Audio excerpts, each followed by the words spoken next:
بسم اللہ الرحمن الرحیم اللہم صلی علی محمد وآل محمد۔ ناظرین، 40 مشی کے کئی اثرات اور برکات ہیں جو معنوی اور روحانی، تربیتی، معاشرتی، ثقافتی، اخلاقی اور دینی لحاظ سے بہت اہمیت رکھتے ہیں۔ ان میں سے میں چند نکات آپ کی خدمت میں پیش کرنا چاہتا ہوں۔ تو پہلا نقطہ یہ ہے کہ 40 مشی عملی درسگاہ ہے، یعنی یہ مشی جو کی جاتی ہے یہ ایک عملی درسگاہ کی حیثیت رکھتی ہے، جہاں زائرین امام حسین علیہ السلام کے پیغام کو سمجھنے اور ان کی راہ پر چلنے کی ترغیب حاصل کرتے ہیں اور ان کے دینی شعور میں اضافہ ہوتا ہے۔ اور دوسرا نقطہ یہ ہے کہ اس مشی کے دوران یہ جو مشی عموماً یعنی نجف اشرف سے کربلا کی طرف جو ہے وہ یہ مشی کی جاتی ہے۔ ویسے اہل عراق جو ہیں وہ تو کوئی بصرہ سے، کوئی جس شہر میں رہتا ہے وہاں سے بھی وہ چل پڑتے ہیں، لیکن عموماً یا دیگر ممالک کے جو زائرین ہیں وہاں پہ جمع ہوتے ہیں نجف میں، پھر نجف سے وہ کربلا کی طرف جو ہے وہ بڑھنا شروع کرتے ہیں۔ تو اس سفر کو مشی 40 مشی کہا جاتا ہے۔ تو اس مشی کے یعنی 40 مشی کے موقع پر یعنی لوگوں کو غور و فکر کرنے کا موقع ملتا ہے۔ یعنی دوسرا نقطہ یعنی غور و فکر ہے، وہ غور و فکر کرتے ہیں اس بارے میں کہ بہترین راستہ کون سا ہے، یعنی ہم اپنے دنیاوی امور یا دینی حوالے سے ہم کس راستے کو ہم اپنائیں کہ ہماری دنیا بھی سنور جائے اور آخرت میں بھی ہمیں سعادت جو ہے وہ ہمارے نصیب میں ہے۔ وہ اس بارے میں غور و فکر کرتے ہیں اور وہ سوچتے ہیں کہ ہم کہاں سے آئے ہیں،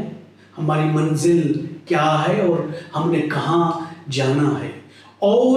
ہمارا پیشوا کون ہے،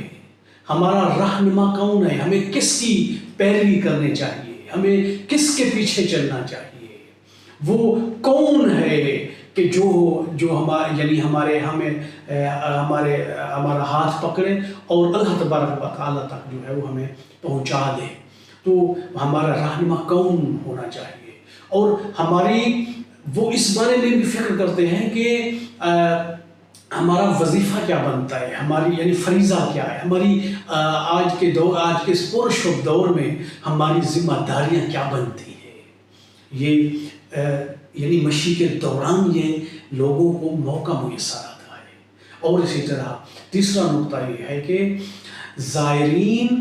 اس مشی کے دوران دراصل امام حسین علیہ السلام سے تجدید عہد کرتے ہیں، اور یہ تجدید عہد دراصل اپنے وقت کے امام یعنی امام مہدی علیہ السلام کے ساتھ تجدید عہد ہے۔ اور یہ جو نجف سے کربلا کی طرف یہ جو بڑھ رہے ہوتے ہیں تو وہ امام حسین علیہ السلام کی صدا حل من ناصر ینصرنا پر یا حل من ناصر ینصرنی پر لبیک یعنی وہ ان کا کہنا مقصود ہوتا ہے۔ اور یہ مشی کے دوران یہ یعنی وہ امام کی صدا پر لبیک کہتے ہوئے امام کے حرم کی جانب جو ہے وہ بڑھ رہے ہوتے ہیں۔ دراصل وہ اس چیز کی وہ تمرین کر رہے ہوتے ہیں، پریکٹس کر رہے ہوتے ہیں کہ ہم اپنے وقت کے امام کو تنہا نہیں چھوڑیں گے، جس طرح امام حسین علیہ السلام کے باوفا ساتھیوں نے امام حسین علیہ السلام کا ساتھ نہیں چھوڑا ہے، ہم اپنے وقت کے امام کا ساتھ دیں گے اور لبیک کہیں گے امام کی آواز پر۔ اور اسی طرح چوتھا نقطہ یہ ہے کہ یعنی یہ مشی جو ہے وہ ایک شاعر اللہ کی تعظیم کرنے کا ایک سبب ہے، ایک ذریعہ ہے، ایک وسیلہ ہے۔ اور حرم امام حسین علیہ السلام یعنی شاعر اللہ میں سے ہے، اور قرآن میں واضح طور پر آیا ہے کہ وَمَن يُعَظِّمْ شَعَائِرَ اللَّهِ فَإِنَّهَا مِن تَقْوَى الْقُلُوبِ، یعنی جو شاعر اللہ کی جو تعظیم کرتا ہے یہ دلوں کا تقویٰ ہے۔ یہ در حقیقت اگر اس آیت پہ ہم غور کریں تو یعنی متقی ہے ہی وہی جو شاعر اللہ کی تعظیم کرتا ہے، جو اسلامی اقدار کی تعظیم کرتا ہے، اور یہ اربعین کی جو زیارت ہے، یہ جو اس اربعین کے اجتماع میں جو شرکت ہے، یہ شعائر اللہ میں سے ہے، یہ اس کی تعظیم کے لیے جو ہے وہ مشی جو ہے وہ کی جاتی ہے۔ پانچواں نقطہ جو ہے وہ یہ ہے کہ کار خیر میں سبقت لی جائے، یعنی یہ مشی کے دوران انسان یہ سیکھتا ہے، یہ درس لیتا ہے کہ نیکی کے کاموں میں کیسے بڑھ چڑھ کر حصہ لینا چاہیے اور کیسے آگے ہونا چاہیے اور نیکی کے کاموں میں پہل کرنی چاہیے۔ تو وہاں پہ وہ دیکھ رہے ہوتے ہیں، وہ ان چیزوں کو محسوس کر رہے ہوتے ہیں کہ کس طرح مختلف یعنی وہ موقف جو جنہوں نے لگائے ہوتے ہیں، مختلف حیاتیں وہاں پہ ہوتی ہیں، ہر حیات ہر موقف والے یہ کوشش کر رہے ہوتے ہیں کہ یہ نیکی کا کام، یہ کار خیر، کسی زائر کو کسی چیز کی ضرورت ہے تو وہ کوشش کرتے ہیں کہ یہ سب سے پہلے ہم جو ہے وہ اسے پیش کریں، اور یہ اس کار خیر میں، اس نیکی کے کام میں جو ہے ہمیں سب سے پہلے دوسرے موقف والوں سے ہمیں جو ہے نا اس خدمت کو انجام دینا چاہیے۔ تو یہ چیز دیکھنے کے بعد ہم یعنی جو زائرین ہیں امام حسین علیہ السلام ہیں، جب وہ اپنے علاقوں میں یعنی ہر کوئی اپنے جب وطن واپس چلا جاتا ہے تو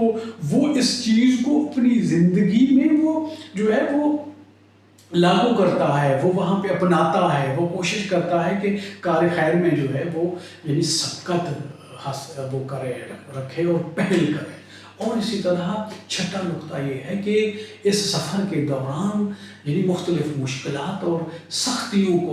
کا سامنا کرنا پڑتا ہے، جس کو وہ تحمل اور برداشت کرتا ہے۔ ایک بہت بڑا درس ہے کہ آپ کو اپنی زندگی کے دوران مختلف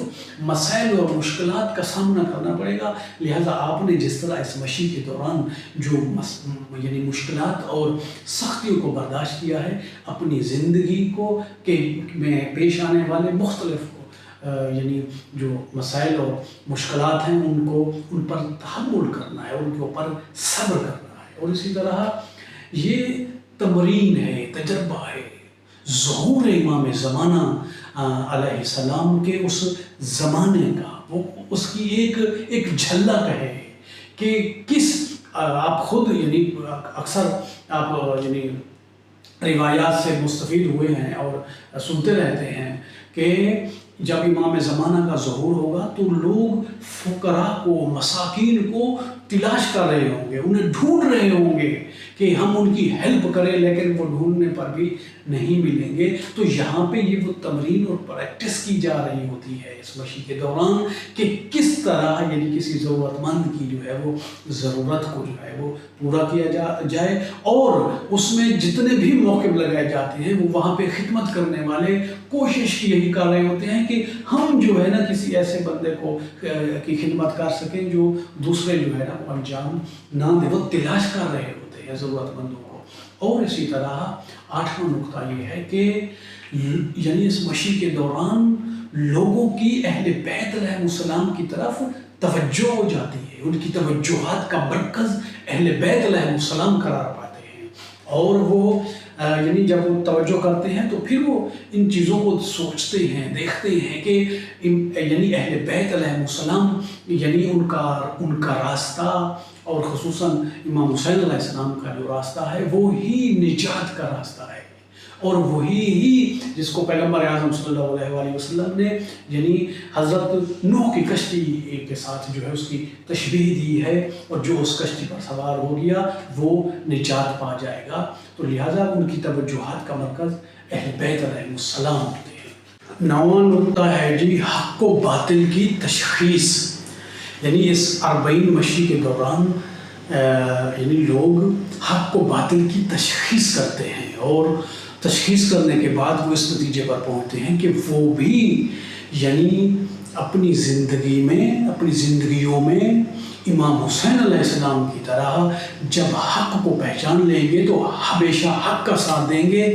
باطل کی بیعت نہیں کریں گے اور اپنے آپ کو باطل کے سامنے نہیں جھکائیں گے۔ اور اسی طرح 10واں نقطہ ہے یعنی اس مشی کے دوران یعنی خود سازی کا، تہذیب نفس یعنی انسان کرتا ہے، اپنی خود سازی کرتا ہے، قدم قدم پر ایسے درس یعنی وہ دیکھ رہا ہوتا ہے، ایسی چیزیں دیکھ رہا ہوتا ہے، ایسے وہاں پہ نیک لوگوں کے کاموں کو دیکھ رہا ہوتا ہے، اور ان کی تقویٰ و پرہیزگاری اور اللہ کی جانب جو وہ توجہات ہیں ان کو دیکھ کے وہ اپنے آپ کو وہ دیکھتا ہے کہ لوگ کیسے یعنی پروردگار کے ساتھ عشق کرتے ہیں، اور ائمہ اہل بیت علیہ السلام کے ساتھ اور ان کی سیرت پر کس طرح عمل پیرا ہیں، تو وہ بھی اپنے اندر وہ جذبہ پیدا کرتا ہے۔ اور اسی طرح 40 مشی جو ہے وہ دراصل حقیقی توبہ کا ایک بہترین موقع ہوتا ہے زائرین کے لیے، وہ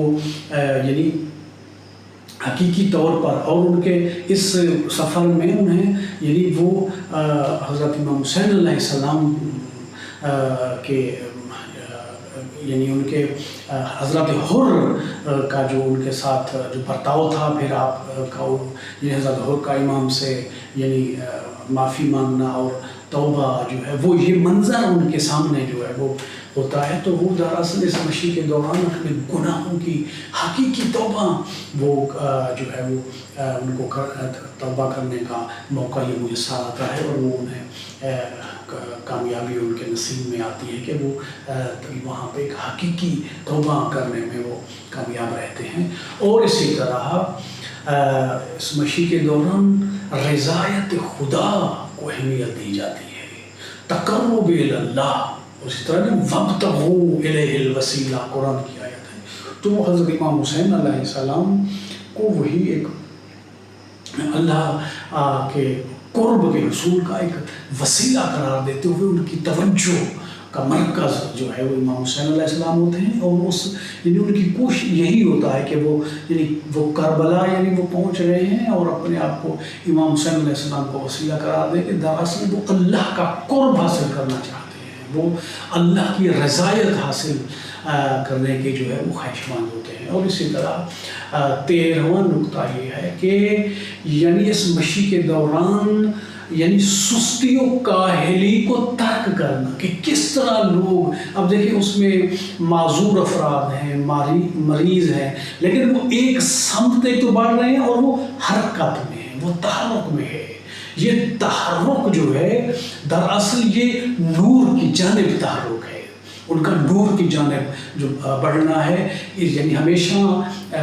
حرکت میں رہنا ہے، تحرک کرتے رہنا ہے نور کی جانب، یعنی اپنی اس زندگیوں سے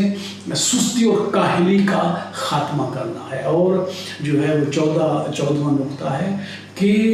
اس مشی کے دوران یعنی لوگوں میں تواضع و انکساری